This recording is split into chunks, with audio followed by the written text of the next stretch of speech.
12:45 මේ ශ්‍රී ලංකා ගුවන්විදුලි සංස්ථාවයි මෙන්න ප්‍රවෘත්ති සංස්කරණීය ඉනුකාබ්‍රෝහිය ප්‍රකාශය බද්‍රජිත් සෞම්‍ය කොවිඩ් මර්ධන වැඩපිළිවෙලේදී දෙවුන්දර තුඩුවේ සිට පේදුරු තුඩුව දක්වා සිළු දෙනාට ජනාධිපතිතුමා එක සමානව කටයුතු කරන බව ඇමති දිනේෂ් ගුණවර්ධන මහතා පවසයි. සියලු ජනතාවට පිළිගත හැකි ආණ්ඩු ක්‍රම ව්‍යවස්ථාවක් මගින් රට තුළ සමගිය ගොඩනැගිය හැකි බවට විපක්ෂයෙන් ප්‍රකාශයක්.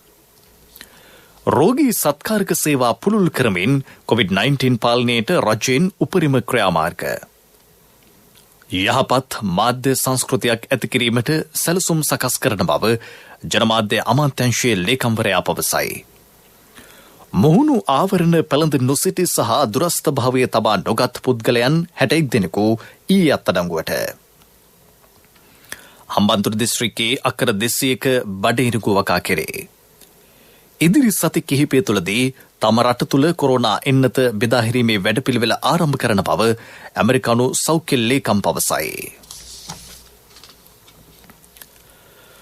පාර්ලිමේන්තුව තුළ කුමන ප්‍රතිපත්ති තිබුණද ජාත්‍යන්තර සමග කටයුතු කිරීමේදී සිළු දෙනා එකමතක සිටිය යුතු බව ඇමති දිනේෂ් ගුණවර්ධන මහතා පවසයි. පසුගිය රජයේ රට පාවා දුන් ගිවිසුමෙන් ඉවත්වීමට ගෝඨාභය රාජපක්ෂ ජනාධිපතිතුමාගේ සහ මහින්ද රාජපක්ෂ අගමැතිතුමාගේ රජයට හැකි වූ බව හෙතම පවසයි. අයවැය කාරක සභාවස්ථා විවාදයට පාර්ලිමේන්තුවේදී අද එක්වෙමින් දිනේෂ් ගුණවර්ධන මහතා මේ බව කීවේය. කොවිඩ් මර්ධන වැඩපිළිවෙලේදී දෙවුන්දර තුඩුවේ සිට පේදුරු තුඩුව දක්වා සිළු දෙනාට ජනාධිපතිතුමා එක සමානව කටයුතු කරන බවද හෙතෙම පැවසීය.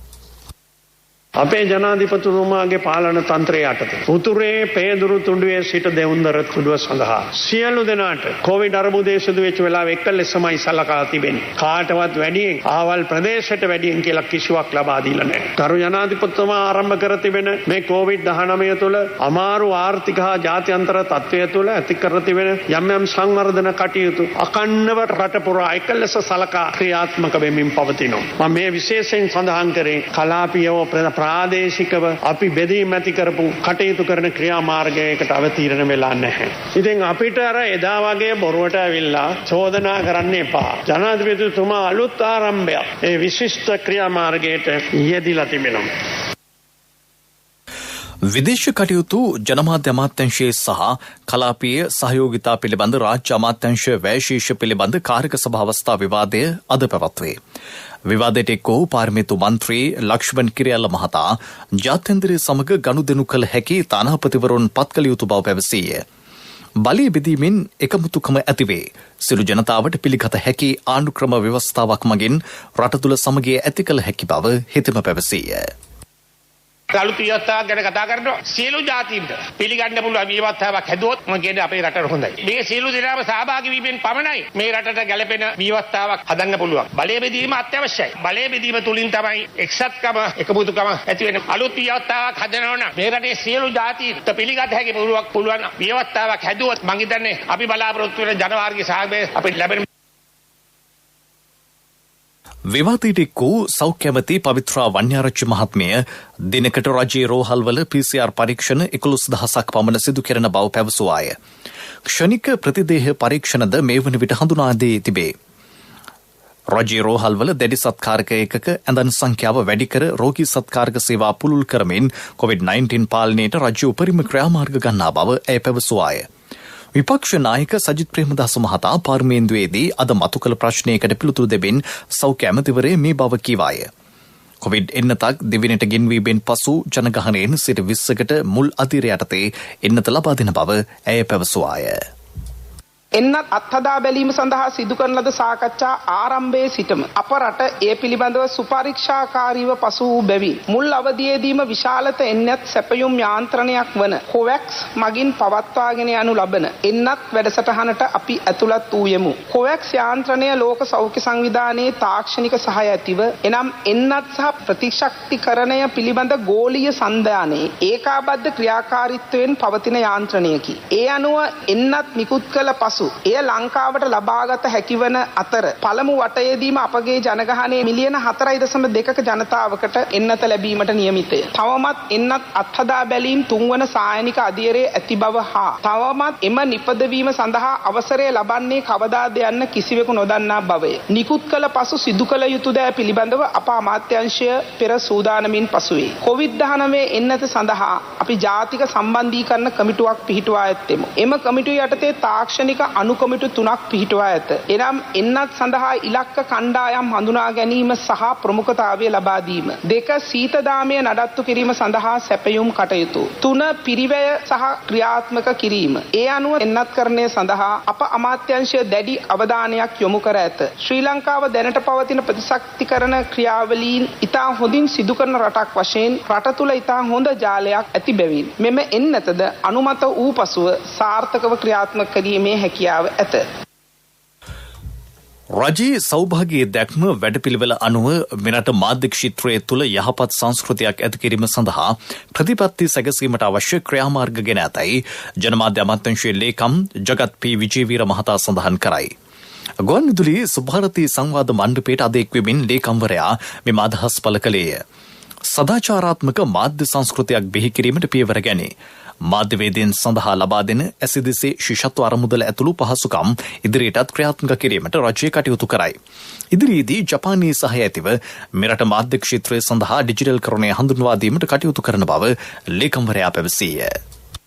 ජපන් රජයේ සහයෝගය මේකට ලැබෙනවා. එතකොට මේ ඩිජිටයිස් කරණය හරහා අපි තව අවුරුදු 3කින් මේක සිද්ධ කරන්නට පුළුවන් වුණොත් මේ සමස්ත මාධ්‍ය ජාලයම මේ තත්ත්වයට පත් වෙනවා. එතකොට ඉලෙක්ට්‍රොනික ක්‍රමය හරහා ඔය කියන රේටිං සංස්කෘතිය සම්පූර්ණ බිඳ වැටෙනවා. මොකද ඒ ඉලෙක්ට්‍රොනික ජාලය හරහාම තමයි අපිට ගන්න පුළුවන් සැබෑ රේටිං එක. ප්‍රමාණාත්මක ප්‍රතිචාර ලක්ෂ 2ක් ලැබී තිබේ කිව්වට හරියන්නේ නැහැ. ඒක ගුණාත්මක වශයෙන් ඒක ඒෂණය ගන්න ඕනේ එකින් එක නිරීක්ෂණය කළා මේ කැටගරියේ තියෙන මේ ප්‍රතිචාරවල කොච්චර තියෙනවද? එතකොට අපි දිනු කරගත යුතු පැත්ත මොකද්ද? සමාජයට මේකෙන් හානි වෙන පැත්ත මොකද්ද? එතකොට අපිට යම් පින්තූරයක් ලබා ගන්නට පුළුවන්. අන්න ඒ වගේ නිවැරදි නිරීක්ෂණයකින් පරීක්ෂණයකින් ඩිජිටයිස් කරණයට කටයුතු කරොත් ඉබේම මේ තියෙන වැරදි සහගත මේ රේටිං ක්‍රමය වෙනුවට අලුත් ගුණාත්මක රේටිං ක්‍රමයක් ඉබේ ඇති වෙයි. මෙරට තරුණ තරුණියන්ගේ දක්ෂතා උපයෝගී කරගනිමින් ඔවුන් විදේශ රැකියා සඳහා යොමු කිරීම වැදගත් වේ. එමගින් රටේ ආර්ථිකය ශක්තිමත් කිරීමට මෙන්ම යහපත් විදේශ සබඳතා ගොඩනගා ගැනීමට හැකිවන බව එම අවස්ථාවට එක් වූ විදේශ කටයුතු අමාත්‍යාංශයේ ලේකම් මහාචාර්ය ජයනාත් කොළඹගේ මහතා සඳහන් කළේය. ජනාධිපතිතුමා මේ සඳහා ප්‍රමුඛතාවය ලබා දී කටයුතු කරන බව හෙතෙම පැවසීය. මේ රටේ ඉන්න මේ ආර්ථික පැත්තෙන් එහෙම නැත්නම් IT පැත්තෙන් එහෙම නැත්නම් ටෙක්නොලොජි පැත්තෙන් එහෙම නැත්නම් ඇග්‍රිකල්චර් පැත්තෙන් එහෙම නැත්නම් කල්චරල් පැත්තෙන් විශේෂයෙන්ම තරුණ පිරිස්. අපේ විදේශ සේවයේ ඉන්න අය ඊටාම හොඳ සේවයක් ඉටු කරනවා අනගිබවණීය. නමුත් අපිට යම් යම් අලුත් දේවල් කිරීමට අවශ්‍යයි. ඒ අලුත් දේවල් කිරීමට නම් ඒ අලුත් දේවල් සම්බන්ධ දක්ෂතා තියෙන පිරිසක් මේ විදේශ සේවයට එකතු වෙ යුතුයි. නමුත් දැන් අපේ තියෙන අර විදේශ සේවයට එන්න නම් යම් විභාගයක් කරලා ඒ විදිහට එන්න ඕනේ. ඉතින් වාක් අය එහෙම කැමති නැහැ. ඒගොල්ලන් තමන්ගේ ජීවිතය, තමන්ගේ අධ්‍යාපන කටයුතු, තමන්ගේ ව්‍යාපාර කටයුතු දියුණු කරගන්න බලනවා. ඒතර ඒ අයට කොහොමද අවස්ථාවක් දෙන්නේ? විදේශ සේවයේ යෙදිලා මේ රට වෙනුවෙන් සුවිශේෂ කර්තව්‍යයක් ඉටු කරන්න කියන එක ගැනත් ජනාධිපතිතුමාගේ විශේෂ සහ විදේශ කටයුතු ඇමතිතුමාගේ විශේෂ අවධානය යොමු වෙලා ඒ සඳහා පිඹුරුපත් සකස් කරමින් සිටිනවා. දේශීය ආර්ථිකය තුළින් ගොඩනගන අපනයන කර්මාන්තයක් සහ නිෂ්පාදන ක්‍රියාවලියක් වෙනුවෙන් ඉදිරිපත් කර ඇති අයවැය යෝජනාවලියෙන් රජයේ සමත්භාවය පෙන්නුම් කරන බව කොළඹ විශ්වවිද්‍යාලයේ ආර්ථිකාංශයේ මහාචාර්ය සුරංග සිල්වා මහතා පවසයි. COVID-19 වැනි වසංගත හමුවේ දේශීය ආර්ථිකය ශක්තිමත් කරමින් රටේ සමස්ත ආර්ථික ක්‍රියාවලිය ශක්තිමත් කළ යුතුය. කොවිඩ් වසංගත තත්ත්වයෙන් ඔබට ගොස් ආර්ථික ඉලක්කයන් ජය ගැනීමේ යෝජනා මෙවර අයවැයෙන් අන්තර්ගතව ඇති බව ඒ අධ්‍යයනය කිරීමෙන් පෙන්නුම් කෙරේ. වඩා වැදගත් වන්නේ අනාගතයේ පැමිණෙන ආර්ථික සහ දේශපාලන අභියෝග ජය ගැනීමට දුරදක්නා නොවැඩෙන් කටයුතු කිරීම බව හෙතම කියයි.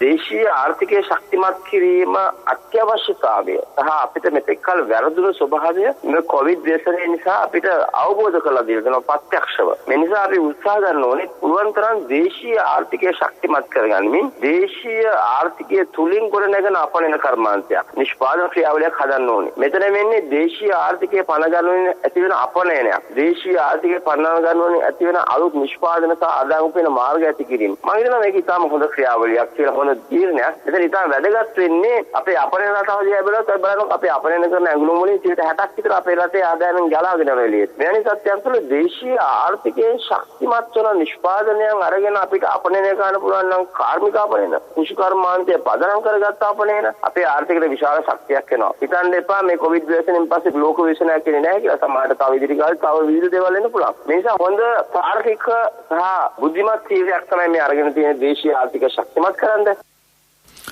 අයවැය යෝජනා සාර්ථකව ක්‍රියාත්මක කිරීමෙන් මෙවර අයවැය ඵලදායී එකක් බවට පත් කරගත හැකි බව ශ්‍රී ලංකා විවෘත විශ්වවිද්‍යාලයේ කළමනාකරණ පීඨයේ මහාචාර්ය නලින් අබේසේකර මහතා පවසයි. අනාගත තාක්ෂණික ලෝකයේ ජය ගැනීමට අවශ්‍ය ඉගෙනුම් ක්‍රියාවලියට වැදගත් වන යෝජනා එහි අඩංගු වන බව ඔහු පෙන්වා දෙයි. මෙවර අයවැයේදීත් මම දැක්ක ඉතාම හොඳ සාධනීය දේවල්. විශේෂයෙන්ම තාක්ෂණික කුසලතා පාඨමාල තරුණයන්ට රුපියල් ලක්ෂ 5ක ණයක් සඳහා ඉල්ලුම් කරන්න පුළුවන්. අයවැයේ තියෙන යෝජනාවල ක්‍රියාත්මක කරන්න කොච්චර ප්‍රධාන කාර්ය සාධක දර්ශකත් එක්ක එකතු වෙනවද කියන එක අයවැයේදී ඉතාම වැදගත්. අපි කියන්නේ මේක මහ පොළොවක් සමග සම්බන්ධ වෙන්න දෙපේ. ඒ යෝජනාව ඉතාම හොඳයි. අපි හිතමු 2021 අවසානයේදී තරුණයෝ ලංකාවේ 26000ක් මේ වගේ දෙයකට සම්බන්ධ වුණා. මේකේ 23000කට අපි උදව් කරා. අන්න ඔයගේ අවසානයේ අපිට තියෙනෝනේ විග්‍රහයක්. ඉලක්කම් අරමුණුගත විග්‍රහයක්. මේක තුලින් මම හිතන්නේ මේක ඉතාම සඵලදායක සුන්දර අයවැය බවට පත් කරගන්න පුළුවන්.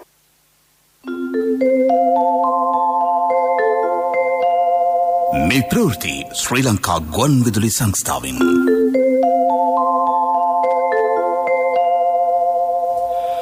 පවුල් 27974ක පුද්ගලයන් 73884 දෙනෙකු ස්වයං නිරෝධහනය වෙමින් සිටින බව පොලිස් මාධ්‍ය ප්‍රකාශක නියෝජ්‍ය පොලිස්පති අජිත් රෝහණ මහතා පවසයි. මේ අතර මුහුණු ආවරණ පැළඳ නොසිටි සහ දුරස්ථ භාවය තබා නොගත් පුද්ගලයන් 61 දෙනෙකු ඊයේ අත්අඩංගුවට ගෙන තිබේ. ඉකුත් ඔක්තෝබර් මාස 30 වෙනිදා සිට මේ දක්වා එම නීති කඩ කළ පුද්ගලයන් 588 දෙනෙකු අත්අඩංගුවට ගෙන ඇතැයි හෙතම කියයි. ඔවුන්ට නිරෝධායන නීතිය යටතේ නඩු පැවරීමට නියමිතයි. ළමයින් පාසල් වෙත යාමේදී සෞඛ්‍ය ආරක්ෂිත ක්‍රමවේද අනුගමනය කළ යුතුය. ජනතාව නිරෝධායන නීතිවලට අනුව කටයුතු කිරීමේ අවශ්‍යතාව පොලිස් මාධ්‍ය ප්‍රකාශකවරයා අවධාරණය කරයි. විවිධ අවස්ථාවල වාර්තා වෙනවා මෙම ස්වයං නිරෝධායනයට ලක් කළ පිරිස් තම නිවෙස් වලින් පිට වී ගමන් කරන බව බලධාරීන් අධීක්ෂණය නොකරන අවස්ථාවලදී එසේ කිරීම වරදක්. යම්කිසි කෙනෙක් නිරෝධායනයට ලක් කර තිබෙනවා නම් ඒ පවුලේ සමාජිකයින් සියලු දෙනාම නිවසේම රැඳී සිටිය යුතුයි. ඒ පරිශ්‍රය තුළම රැඳී සිටිය යුතුයි අනිවාර්යෙන්ම. ඒ වගේම පිටස්තර පුද්ගලයින් එම නිවසට යාමත් සම්පූර්ණයෙන්ම වැරදි. ඒ වගේම එය නිරෝධායන රීතීන් වලට පටහැනි. ඒ නිසා ඒ ආකාරයටත් කටයුතු කිරීමෙන් වළකින්න මේ සම්බන්ධයෙන් නිරන්තරයෙන් ශ්‍රී ලංකා පොලිසිය විසින් අධීක්ෂණ සිදු කරනු ලබනවා.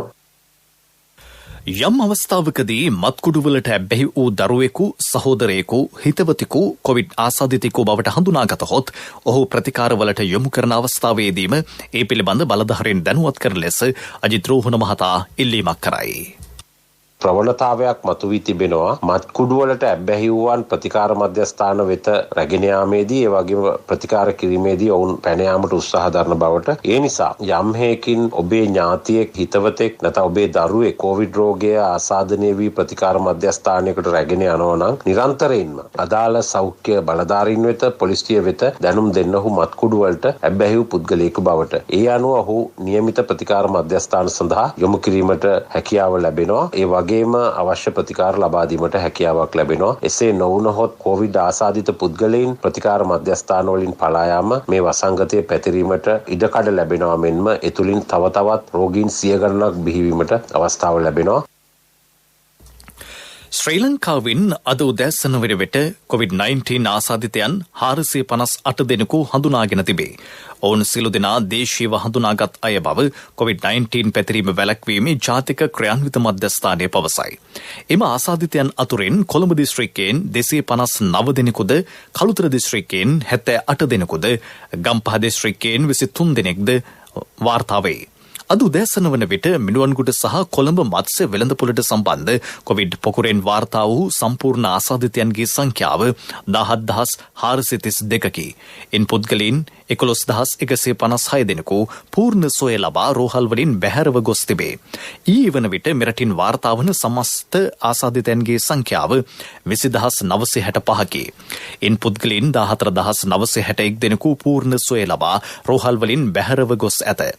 ඊයේ වන විට ප්‍රතිකාර ලබමින් සිටින පුද්ගලයන්ගේ සංඛ්‍යාව 5910කි. අද උදෑසන 6න් අවසන් වූ පැය 24 තුලදී පුද්ගලයන් 465 දෙනෙකු පූර්ණ සොය ලබා රෝහල් සහ අතරමැදි ප්‍රතිකාර මධ්‍යස්ථාන වලින් පිටව ගොස් තිබේ. ගුවන් මගින් පුද්ගලයන් 197 දෙනෙකු අද දිවිනට පැමිණ තිබේ. ඔහු සිළු දෙනා නිරෝධායන මධ්‍යස්ථාන වෙත යොමු කෙරෙති. මෙරට කොවිඩ් ආසාදනය වීමෙන් මියගේ සංඛ්‍යාව 94ක් දක්වා ඉහළ ගොස් තිබේ. හලාවත සහ ආරච්චි කට්ටුව පොලිස් ස්ථාන හුදකලා කර තිබේ. කොවිඩ් ආසාදිත පොලිස් නිලධාරියෙකු හමුවීම ඊට හේතුවයි. බන්ධනාගාරගතව සිටින අපරාධ පරීක්ෂණ දෙපාර්තමේන්තුවේ හිටපු අධ්‍යක්ෂ ශානි අබේසේකර මහතාටද කොවිඩ් වැළඳී තිබේ. ඔහු වැලිකඩ බන්ධනාගාරයට මාරු කර ඇත. කොවිඩ් වැළඳුණු පොලිස් නිලධාරීන්ගේ සංඛ්‍යාව 1095 දක්වා ඉහළ ගොස් තිබේ. ඉන් 256 දෙනෙක් විශේෂ කාර්යබලකායි සමාජිකයෝ වෙති. කොළඹ දෙක ප්‍රදේශයේ පෞද්ගලික ආයතනයක් හුදකලා කර තිබේ. එහි සේවකයන් 43 දෙනෙකුට කොවිඩ් රෝගය වැළඳීම ඊට හේතුව බව කොවිඩ්-19 පැතිරීමේ වැළැක්වීමේ ජාතික ක්‍රියාන්විත මධ්‍යස්ථානය පවසයි. බන්ධනාගාර රැඳවියන් 708 දෙනෙකුටද වෛරසය ආසාදනය වී තිබේ. හම්බන්තොට දිස්ත්‍රික්කයේ අක්කර 200ක බඩේනුගු වගා කිරීම සඳහා ගොවීන් පෙළඹවීමේ වැඩපිළිවෙලක් ආරම්භ කෙරේ. අවශ්‍ය බඩේරිඟු බීජ නොමිලේ ගොවින් වෙත ලබාදීමේ වැඩපිළිවෙල මත්තලදී හෙට සිදු කෙරෙන බව පරිසර අමාත්‍ය මහින්ද අමරවීර මහතා පවසයි. පරිසර අමාත්‍යාංශයේ ඊයේ පැවති සාකච්ඡාවකට එක්වෙමින් අමාත්‍යවරයා මෙම අදහස් පළ කළේය. හම්බන්තොට දිස්ත්‍රික්කයේ පහළ මත්තල අක්කර 34ක්, උඩ මත්තල අක්කර 27ක්, අලුත්ගම් ආර අක්කර 29ක්, අගුණ කොළවැව අක්කර 14ක් හා මහ අලුත්ගම් ආර අක්කර 14ක් වශයෙන් අක්කර 118කට බඩ ඉරුඟු බීජ බෙදාදීම මෙහිදී සිදු කෙරේ. පවතින ගෝලීය අර්බුදයේ හමුවේ ලෝක ආහාර නිෂ්පාදන පවා පහත වැටිය හැකි බැවින් දේශීය වශයෙන් භෝග වගා කිරීමට ජනතාව පෙළඹවිය යුතු බව ඇමතිවරයා පවසයි. ඒ සඳහා සෑම අමාත්‍යාංශයක්ම තම විෂයපතයට අදාළ නැතත් තමන්ට හැකි පරිදි පියවර ගත යුතුයයි ජනාධිපතිතුමා උපදෙස් දී තිබේ. බඩේරිඟු වගා කිරීම සඳහා හම්බන්තොට දිස්ත්‍රික්කයේ පවුල් 375ක් මේ වන විට තෝරාගෙන ඇත. වෛද්‍ය සහ ඉංජිනේරු පාඨමාලා සඳහා නවක සෙසුන් විශ්වවිද්‍යාලවල ලියාපදිංචි කිරීම ආරම්භ කර ඇතැයි විශ්වවිද්‍යාල ප්‍රතිපාදන කොමිෂන් සභාවේ සභාපති මහාචාර්ය සම්පත් අමරතුංග මහතා පවසයි. ලියාපදිංචිය සිදු කෙරෙන්නේ මාර්ගගත ක්‍රමයට පමණි. ඒ සඳහා උපදෙස් විශ්වවිද්‍යාල ප්‍රතිපාදන කොමිෂන් සභාවේ www.ugc.ac.lk වෙබ් අඩවියේ පළ කර තිබේ. සෙසු පාඨමාලා සඳහා සෙසුන් ලියාපදිංචි කිරීම අද පස්වරුවේ සිට ආරම්භ කෙරේ. නව අධ්‍යයන වර්ෂය සඳහා සෙසුන් 41500ක් ඇතුළත් කර ගැනීමට නියමිතයි. ඉදිරි සති දෙකේදී ලියාපදිංචි කිරීම සිදු කෙරේ.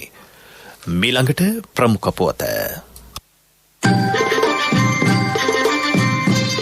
ප්‍රමුඛ පුවත ඔබ වෙත ගෙනෙන්නේ සිද්ධාලේප ලක්වියාව. මන්නාරම දිස්ත්‍රික්කයේ ස්වයං නිරෝධනයට ලක්ව ඇති පවුල් සඳහා සහනාධාර ලබා දී ඇතැයි දිස්ත්‍රික් ලේකම් නන්දිනි ස්ටැන්ලි ඩිමෙල් මහත්මිය පවසයි. මේ සඳහා රජයේ රුපියල් 6,15,000ක් පමණ වැය කර තිබේ. මන්නාරම දිස්ත්‍රික්කයේ COVID-19 වසංගතයේ වත්මන් තත්ත්වය සාකච්ඡා කිරීම සඳහා පැවති හමුවකදී ඇය මේ බව පැවසුවාය. ප්‍රමුඛ පුවත ඔබ වෙත ගෙන ආවේ සිද්ධාලේප ලක්වියාව. දේවිකා කැමතිද තප්පර 30න් කිරිත එකක් හදන්න? අනේ වජිර කොච්චර හොඳ දෙයක්ද? තප්පර 30කින් ස්වාභාවික කිරිත එකක්. පියෝඩේල් කිරිතේ. ශක්ති හඬ අවධානය පිණිසයි. තම රෝහල් සායන පොත ළඟම පිහිටි පොලිස් මුරපුලට ලබා දී නිවසටම ඖෂධ ගෙන්වා ගන්නා ලෙස සෞඛ්‍ය සේවා අධ්‍යක්ෂ ජෙනරාල් අසේල ගුණවර්ධන මහතා කොළඹ ආවට ප්‍රදේශවල ජනතාවගෙන් ඉල්ලීමක් කරයි. කොළඹ මහනගර සීමාවේ උතුරු කොළඹ සහ මැද කොළඹ ප්‍රදේශ කිහිපයක් මේ වන විට හුදකලා කර තිබේ. එම ප්‍රදේශවල අධික රුධිර පීඩනය, දියවැඩියාව ඇතුළු රෝග සඳහා ප්‍රතිකාර ලබා ගන්නා රෝගීන් කොළඹ මහනගර සීමාවේ ළඟම සායනයට ගොස් ලියාපදිංචි වන ලෙස හෙතම දැනුම් දෙයි. එසේ නැතිනම් සායන පොත ළඟම ඇති පොලිස් මොරපොලට ලබා දුනහොත් අවශ්‍ය ඖෂධ නිවසටම ගෙන්වා දීමට හැකියාව ඇතැයි හෙතම කියයි. හුදකලා කර ඇති ප්‍රදේශ සඳහා වෛද්‍ය කණ්ඩායම් කිහිපයක් යොදවා ජංගම සායන පවත්වාගෙන යන බව සෞඛ්‍ය සේවා අධ්‍යක්ෂ ජෙනරාල්වරයා වැඩිදුරටත් සඳහන් කරයි. සිරිලක බැතිමතුන්ට දඹදිව වන්දනාව යළිත් ඇරඹීම පිණිස සිදු කෙරෙන ආර්ය කිරි දඹදිව වන්දනා මහා සත්‍යක්‍රියා අධිෂ්ඨානය බුදුන් වැඩිලක් බිමෙන් බුදුන්ගේ දේශය දඹදිවෙන් මුළු මහත් ලෝකයෙන් කොරෝනා වසංගතය දුරු වේවා. ආර්ය කිරි දඹදිව වන්දනා සත්‍යක්‍රියා අධිෂ්ඨානය හොඳම දේ ශ්‍රී ලාංකික ජනතාවට ලබා දෙන ආර්ය කිරි වෙතින්. ලෝක ප්‍රවෘත්ති ඉදිරි සති කිහිපය තුළදී කොරෝනා එන්නත බෙදාහැරීමේ වැඩපිළිවෙල ආරම්භ කරන බව ඇමරිකානු සෞඛ්‍ය සහ මානව සේවා ලේකම් ඇලෙක්ස් අසාර් මහතා පවසයි. ඔහු සඳහන් කළේ ලබන මාස 10 වෙනිදා ඉරට ආහාර සහ ඖෂධ පාලනාධිකාරිය රැස්වීමෙන් අනතුරුව මෙම වැඩපිළිවෙල ක්‍රියාත්මක කරන බවයි. එන්නත බෙදාහැරීම සඳහා අවසර ඉල්ලා ඖෂධ සභාගම් නිකුත් කර ඇති අයදුම්පත් එහිදී සැලකිල්ලට ගැනේ. එන්නත පැය 24ක් තුළදී රට පුරා බෙදා හැරිය හැකි බව ඔහු සඳහන් කරයි. මේ වන විට එන්නත් මිලියන 6.4ක් සූදානම් කර තිබේ. ඇමරිකාවේ ප්‍රමුඛ පෙළේ ඖෂධ සමාගමක් වන ෆයිසර් ආයතනය කොරෝනා එන්නත බෙදා හැරීම සඳහා ඉකුත් සිකුරාදා එරට ජාතික ආහාර හා ඖෂධ පාලන අධිකාරියේ අවසරය ඉල්ලා සිටියේය. ඇමරිකානු ජනාධිපතිවරයා ලෙස තේරීපත් වී සිටින ජෝ බයිඩන් මහතා සී විදේශ ප්‍රතිපත්තිය සහ ජාතික ආරක්ෂක කණ්ඩායම නිවේදනය කරයි. ඔහු ඉහළ පෙළේ තනතුරු සඳහා තෝරාගත් 6 දෙනා සමග එක්ව ඊයේ පැවති ප්‍රවෘත්ති සාකච්ඡාවකට සහභාගී විය. එම පිරිස ඔබාමා පරිපාලනයේ ජ්‍යෙෂ්ඨ තනතුරු දැරූ අය වෙති. එරට ජාතික බුද්ධ්‍යංශයේ අධ්‍යක්ෂ ලෙස පළමු වරට කාන්තාවක් නම් කිරීමට බයිඩන් මහතා හිදී පියවර ගත්තේය. ඒ අනුව අවුරෙල් හේන්ස් මහත්මිය එම දුරය සඳහා නම් කර තිබේ. ප්‍රංශය කොරෝනා ව්‍යාප්තිය පාලනය සඳහා පැනූ දැඩි නීති ලිහිල් කරයි. ඒ අනුව එරට ජනතාවට ලබන සෙනසුරාදා සිට එළිමහනේ ව්‍යායාම්වල නිරත වීමට හා නිදහසේ කාලය ගත කිරීමට අවස්ථාව ලබා දී තිබේ. ප්‍රංශ ජනාධිපති එමනුවේල් මැක්‍රොන් මහතා එරට මාධ්‍ය හමුවේ ඊයේ ප්‍රකාශ කළේ වසා දමා ඇති නගර ලබන මාස 15 වෙනිදා සිට විවෘත කිරීමට බොහෝ දුරට හැකියාව ඇති බවයි. පෙරසර සංවර්ධනයක පුවත් සම්පින්ඩනය සංවර්ධන පුවත්.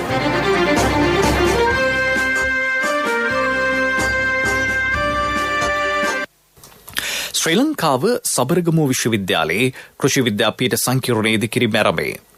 ඒ සඳහා වැය කරන මුදල් රුපියල් මිලියන 798කි.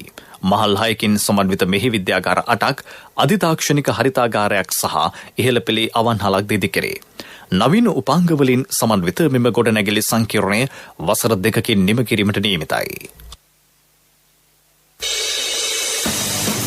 ක්‍රීඩා පුවත් ලංකා ප්‍රීමියර් ලීග් 2020 පන්දුවෙන් පන්දුව දැනගන්න ජාතික කොහන් විදුලියෙන්.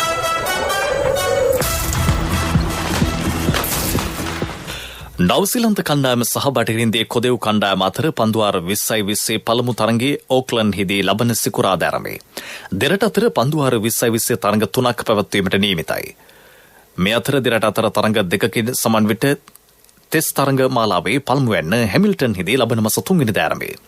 දෙවැනි ටෙස්ට් තරඟය වෙලින්ටන්හිදී ලබන මාස 11 වෙනිදා ආරම්භ වීමට නියමිතයි. ක්‍රීඩා පුවත් ලංකා ප්‍රීමියර් ලීග් 2020 පන්දුවෙන් පන්දුව දැනගන්න ජාතික කොහන් විදුලියෙන්.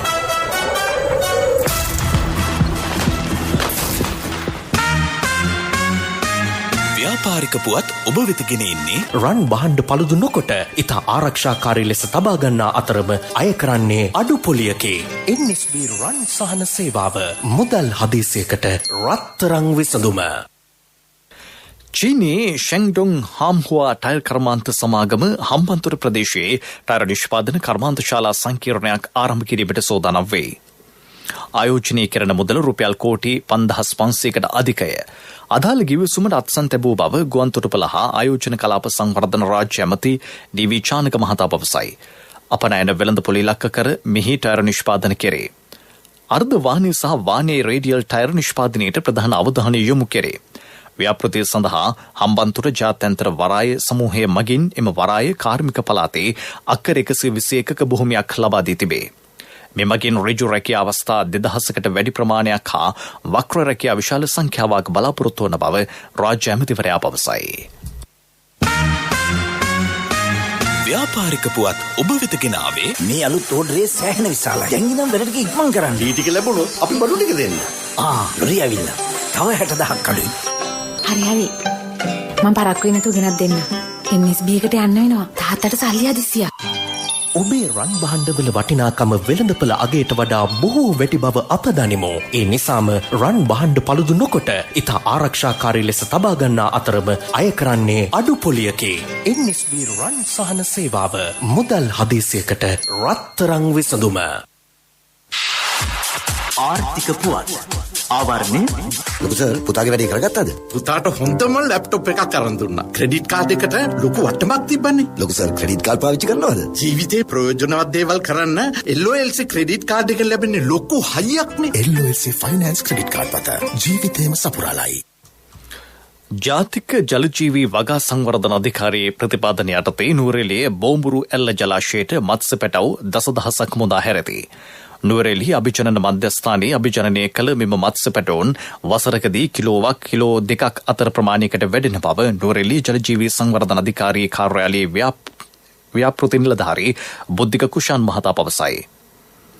වදුකරී ජනතාවගේ පෝෂණ තත්ත්වය ඉහළ නැංවීමේ අරමුණින් ඔවුන්ට අඩු මිලකට මසුන් ලබා දීම සඳහා මෙම වැඩසටහන ක්‍රියාත්මක කෙරේ.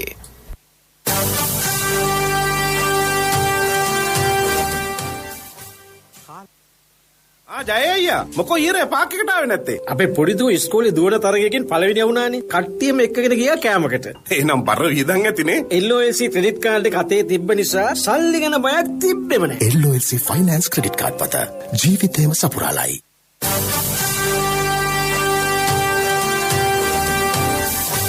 කාලගුණ වාර්තාව.